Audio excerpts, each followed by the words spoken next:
हसेला भरावा मन करता कि खाई ली जहरावा।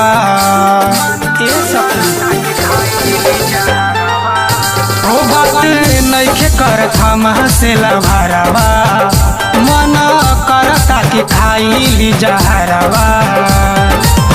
ओठावा के ललिया एक दिन गइल रहे चूस, ओठावा के ललिया एक दिन गइल रहे चूस, देनी ना यही से गइल रूस सखियरवा हमार, देनी ना यही से गइल रूस सखियरवा हमार, देनी ना यही से गइल रूस।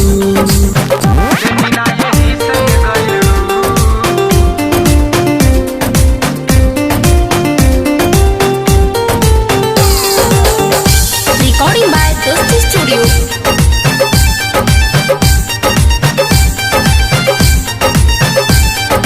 करतानी फोनवा देख काटता, मैसेज के देख हमके डांटता, तू ही जाके ओकरा से बतियाव हो, कसहू जाके ओकरा के समझाव हो।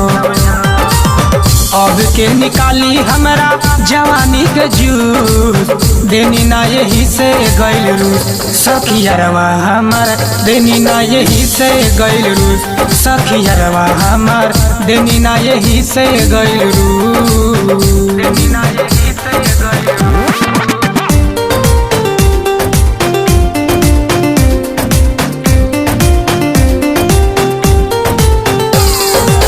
Recording by Dosti Studio.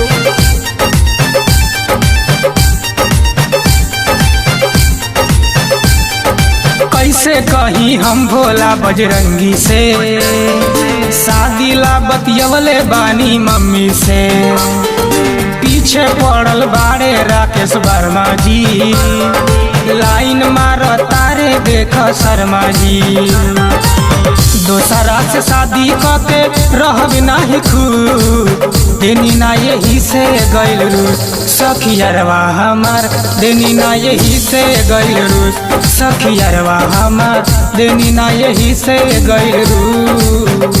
बात नइखे करत हम हसेला भरावा मन करता कि खाई ली जहरावा। ए सखी हो बात करत नइखे हम हसेला भरावा मन करता कि खाई ली जहरावा। ओठावा के ललिया एक दिन गइल रहे चूस, ओठावा के ललिया एक दिन गइल रहे चूस, देनी ना यही से गइल रूस सखियरवा हमार, देनी ना यही से गइल रूस सखियरवा हमार, देनी ना यही से गइल रूस।